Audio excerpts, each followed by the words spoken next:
नमस्कार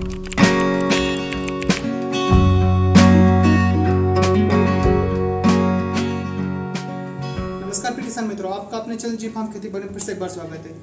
जैसा कि आपको दिख रहा है, मैं आज एक ट्रैक्टर के पास खड़ा हूँ। तो किसान मित्रों, मैं कोई एक कंपनी वाले ट्रैक्टर है जो लिख रहा है 60% फार्मेटिक, इसके बारे में नहीं बता रहा हूँ। आपके लिए एक नॉर्मल जानकारी लाया हूँ कि आप कोई ट्रैक्टर खरीदने जा रहे हैं कंपनी पर या ट्रैक्टर देखने जा रहे हैं तो किन किन बातों का ध्यान रखना है, हमें क्या क्या सुविधा चाहिए, क्या नहीं चाहिए, इसमें क्या एक्स्ट्रा दे रखी जिसकी जरूरत नहीं है हमें, उन सब चीज़ों की जानकारी। तो सबसे पहले शुरुआत करेंगे किसान मित्रों हम ट्रैक्टर के आगे वाले हिस्से से। जैसा कि आप देख पा रहे हैं कि ट्रैक्टर में जो आगे का हिस्सा होता है वहाँ पर जो धड़ी लगी हुई होती है। कोई सा भी ले ट्रैक्टर लो, आप कितना भी HP का लो, आप 39 का लो, 42 को लो, 60 का लो या 70 HP का लो, तो ये जो हम दोनों टायरों के बीच की जो धड़ी होती है, सबसे पहले तो ये देखना है कि ये एडजस्टेबल है या नहीं है, क्योंकि हमें हर बार रिक्वायरमेंट कुछ अलग अलग फसल बोते रहते हैं। तो रिक्वायरमेंट इसकी लगती रहती है कि टायर हमें 56 इंची पे करना है, 48 इंची पे करना है, तो उस हिसाब से इसकी हमें ज़रूरत जरूर लगती है। अब किसान मित्रों, इसके पश्चात हमें देखना है कि जब आप पावर स्टीयरिंग है वहाँ पे, तो साकअप सिंगल नहीं होना चाहिए। सिंगल साकअप में समस्या आती है, इसलिए कि दोनों साइड में डुअल साकअप हो, कभी एक खराब हो तो दूसरे में काम नहीं आए, दोनों में काम नहीं करना पड़ेगा। अब किसान मित्रों, मैंने आपको साकअप का बताया है। अब साकअप के लिए, पावर स्टीयरिंग के लिए हमें जो ऑयल की सुविधा होती है ट्रैक्टर में, ये जरूर देखना है कि स्पेशल अलग से ऑयल डल रहा है कि नहीं, किसी और के ऑयल के साथ में हमारा ये ऑयल मिक्स नहीं रहना चाहिए। यदि ये होता है अदर ऑयल के साथ मिक्स, जैसे आपको उन्होंने गियर के साथ मिक्स कर दिया कि साकअप का ऑयल है, तो समस्या आ जाती है। समस्या क्या आती है कि कभी ऑयल लीकेज हो गया, वो हो गया, तो वहाँ गियर में भी ऑयल लीकेज होगा, वहाँ भी कम हो जाएगा और यहाँ भी कम होगा, तो दोनों जगह एक साथ में दिक्कत आएगी। अब मैं यही सिलेंडर की बात करूँ आपसे, पंप, इंजन का जो पंप आता है उसकी बात करूँ, तो दो प्रकार के पंप आते हैं, एक तो इनलाइन पंप आता है, एक रोटरी पंप आता है। तो इसकी जानकारी आप कंपनी पर ले सकते हैं। हमारे हिसाब से इनलाइन पंप ज़्यादा बेटर रहेगा। रोटरी पंप में समस्या ये आती है कि अगर जो डीजल खत्म हो गया तो रोटरी पंप 1-2 बार, 3 बार, 4 बार के बाद में वो पंप में काम आ जाता है, इसलिए उस पंप को हमें खरीदने से बचना है।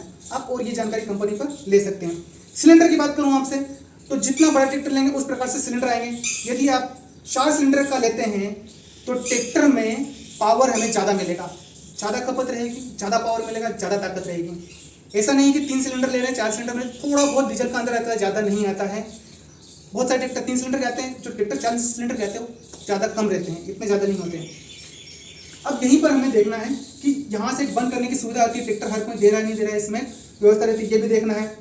अब हमें यहाँ पर एक और देखना है कि ट्रैक्टर में हम जो कूलेंट डालते हैं वो डब्बी स्पेशल अलग से दी हुई है नहीं दी हुई है, ये भी जरूर देखना है। अब इसके पश्चात हम आगे बढ़ते हैं, तो किसान मित्रों हमें बैटरी जरूर देखना है कि बैटरी कितने उन्होंने वो दे रखी है हमें MH की बैटरी, और उसकी तारीख जब आप ले रहे हो तो वहाँ पर तारीख जरूर इंश्योर कर लें, क्योंकि 3 साल की वारंटी आती है। कंपनी पे जाओगे, उनकी वहाँ तारीख निकल गई, वो तो बोल देंगे 1 साल हो गया, अब बैटरी खत्म। तो ये वहाँ पर लेते वक्त हमें इस बात का जरूर ध्यान देना है। अच्छा किसान मित्रों, एक तो हो गया कि हमें कितना हार्स पावर का ट्रैक्टर लेना है। एक बात का ये भी हम सब ध्यान रखते हैं, हमें 39 हार्स पावर का लेना है, 42 हार्स पावर का लेना है या 55-60 हार्स पावर का लेना है।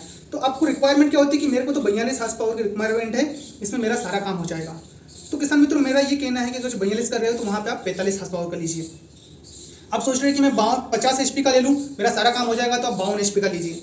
2 या 3 HP बढ़ा के ट्रैक्टर लीजिए, क्योंकि समय के साथ में जो रिक्वायरमेंट होती है वो बढ़ती जाती है, सुविधा भी ट्रैक्टर में अच्छी रहेगी, आपका समय भी कम लगेगा। अब किसान मित्रों, जब हम लेने जा रहे हैं तो हमें लंबाई का भी ध्यान रखना है। कोशिश कीजिए कि ट्रैक्टर की लंबाई थोड़ी सी हमें ज़्यादा ही मिले।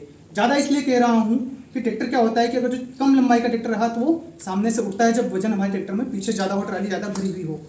इसके पश्चात आपको क्या देखना है कि यहाँ से हम चढ़ते हैं ट्रैक्टर में, तो चढ़ने की व्यवस्था अति उत्तम होना चाहिए। उसके बाद पैरदान ट्रैक्टर में रहेंगे तो ज़्यादा सुविधा रहेगी। बहुत सारी कंपनियां पैरदान आगे नहीं देती है। उसके बाद बैठने की हमें बिल्कुल व्यवस्था, ट्रैक्टर पे बाकायदा बैठिए, उसकी व्यवस्था देख कीजिए। अगर जो सीट ज़्यादा गड्ढे वाली है तो वो ट्रैक्टर लेने में आपको थोड़ा सा हिचकिचाना पड़ेगा हमें, क्योंकि बैठक नीचे रहेगी तो सामने दिखने में समस्या पड़ेगी। और साइलेंसर दिखाइएगा, यहाँ पर साइलेंसर जो आप देख रहे हैं ये साइड में होना चाहिए। साइड में इसलिए ताकि जब हम चलाते हैं सामने बिल्कुल साइलेंसर होता है तो बहुत बार दिखने में समस्या आती है हमारी ये वाली।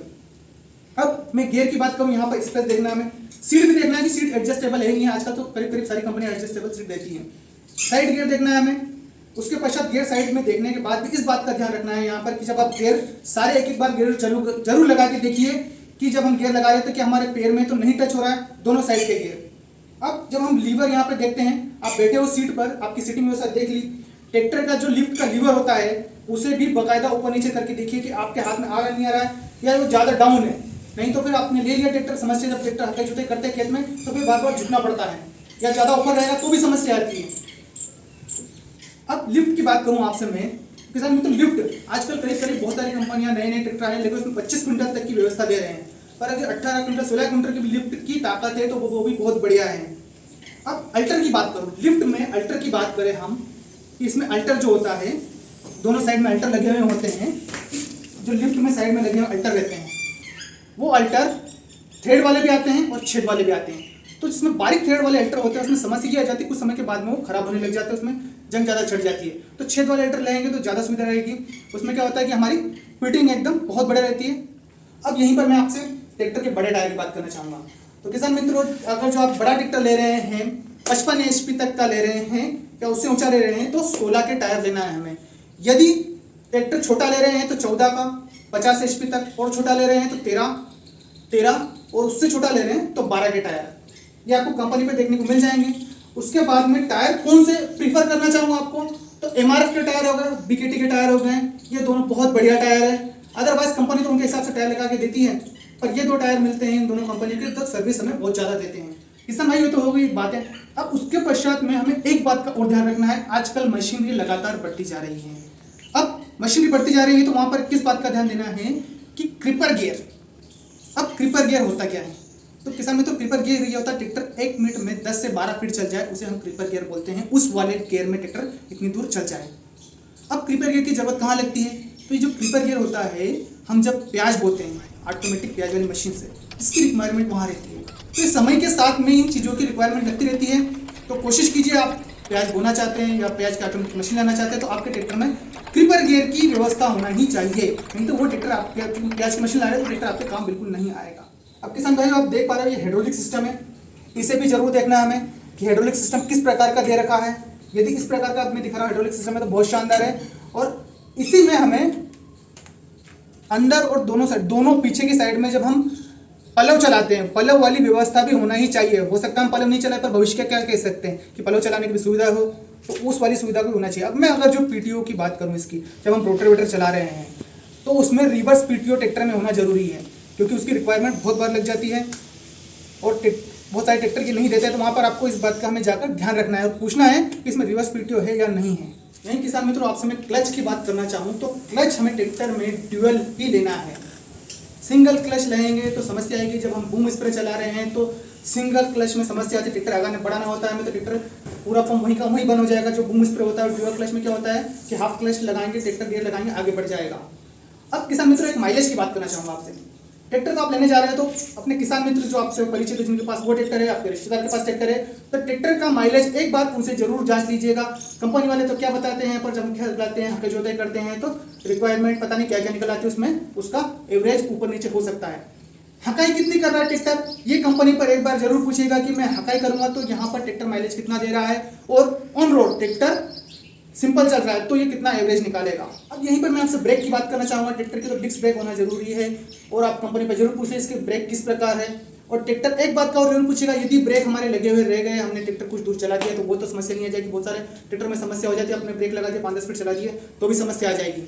और आइल, एक बात का और विशेष ध्यान रखना है कि जो हमारा आइल होता है हाइड्रोलिक का, वो आइल यदि हमने किसी और से एक्सचेंज हो गया, एक्सचेंज किस प्रकार कि आज मेरी ट्राली में किसी और की ट्राली मैंने अपने ट्रैक्टर में लगा ली, हाइड्रोलिक कर दिया, ऑयल दोनों का एक्सचेंज हो गया, उसके पश्चात ब्रेक में कोई समस्या तो नहीं आएगी। नहीं तो बहुत सारे ट्रैक्टर में क्या होता है कि हम एक किसान भाई से दूसरे किसान भाई की ट्रैक्टर में ट्रॉली बांध दी, हाइड्रोलिक का ऑयल चेंज हो गया तो ब्रेक में से आवाज़ आने लग जाती है और ब्रेक भी कम लगते हैं। तो इस बात का जरूर पूछिएगा आप, और पार्टीशन भी पूछिएगा कि यहाँ पर कौन सा ऑयल लग रहा है, पीछे के टायर में कौन सा ऑयल लग रहा है, हाइड्रोलिक में, इंजन में।